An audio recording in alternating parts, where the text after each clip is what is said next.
Praise the lord అండి pastors అందరికీ. మరి పాస్టర్స్ అందరికీ ఒక ప్రశ్న వేస్తున్నాను. దీనికి మీరు నాకు సమాధానం చెప్పాలి. ఎందుకనంటే పాస్టర్ ప్రవీణ్ పగడాల గారు చనిపోయారు. ఆయన హత్య చేయబడ్డారు. అది చిన్నపిల్లాడితో సహా తెలుగు రాష్ట్రంలో ప్రతి ఒక్కరికి అర్థమవుతుంది, అన్యులకే అర్థమవుతుంది. కానీ మన పాస్టర్స్ మాత్రము ఎవ్వరూ దీని గురించి నోరు తెరవట్లేదు. కొద్ది మంది మాత్రమే దీని గురించి మాట్లాడుతున్నారు.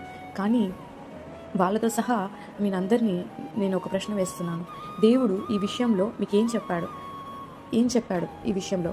అంటే ఈ విషయంలో నువ్వు ఎంటర్ అవ్వద్దని పర్సనల్గా మీకు ఎవరికైనా చెప్తే మీరు అదే మాటను సంఘస్థులకు, సమాజానికి, క్రైస్తవ సమాజానికి తెలియపరచండి.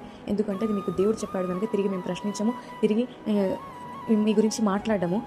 కేవలం ఇది దేవుని మాట అని లోబడి మేము దేవుని మాటకు లోబడతాము, మీ మాట కూడా మేము గౌరవిస్తాము.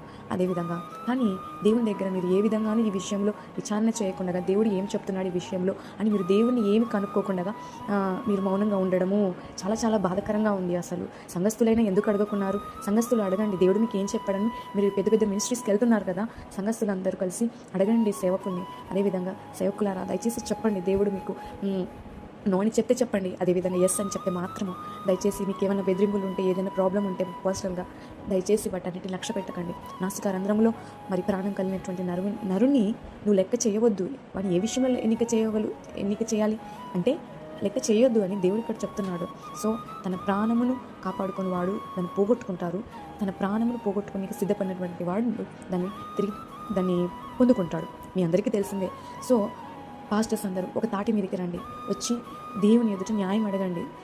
సామాన్య ప్రజలు అడిగిన దానికన్నా సేవకులు మోకరించి ఉపవాసం ఉండి, దేవా మాకు న్యాయం చేయి, నీవే మా పోలీసు రక్షకుడవు, నీవే మాకు జడ్జి న్యాయాధిపతివి, నీవే సర్వాధికారివి, సర్వాన్ని సృష్టించిన సృష్టికర్తవు కదా తండ్రి. మరి ప్రభువా మాకు న్యాయం చేయి, మాకు అన్యాయం జరుగుతుంది, మా ఆత్మీయ సహోదరుడికి ఇలా జరిగింది, న్యాయం జరిగించుము దేవా అని చెప్పి మీరు ఆయనను ఒకే తాటి మీద అనగా ఒకే చోట చేరకుండా పర్వాలేదు. ఒకే చోట అంటే అది ఇప్పుడు ఉన్న పరిస్థితుల్లో అది ప్రమాదమే.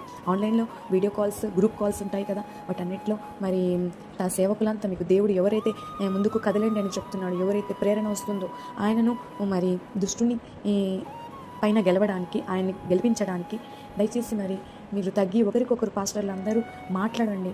ఇది ఉపవాస దినాలు ప్రకటిద్దామని చెప్పి. అదేవిధంగా దేవుడు మనకు ఖచ్చితంగా న్యాయం చేస్తాడని మీరు కదిలితేనే కదా సామాన్య ప్రజలకన్నా మీ ప్రార్థనలకు బహు శక్తి ఉంటుంది. మీరు కదిలితేనే కదా సామాన్యులకైనా దేవుని క్రియలు ఇప్పుడు చూస్తాము దేవుడు ఏం చేస్తాడు అని. మేము మా విశ్వాసాన్ని బట్టి దేవుడు ఖచ్చితంగా గొప్ప కార్యాలు చేస్తాడు కూడా. మీరు ఎవరి మినిస్ట్రీలో వాళ్ళు పనులు చేసుకుంటూ ఉండడం ఎంతవరకు న్యాయం? కనీసం దేవుని అడిగారా? దేవుని అడిగితే ఏమన్నాడు? ఆయన ఎస్ అంటే దయచేసి ముందుకు రండి. గవర్నమెంట్కి వ్యతిరేకంగా వెళ్ళమని చెప్పట్లేదు కదా, ఎవరికి వ్యతిరేకంగా వెళ్ళొద్దని, ఎవరిని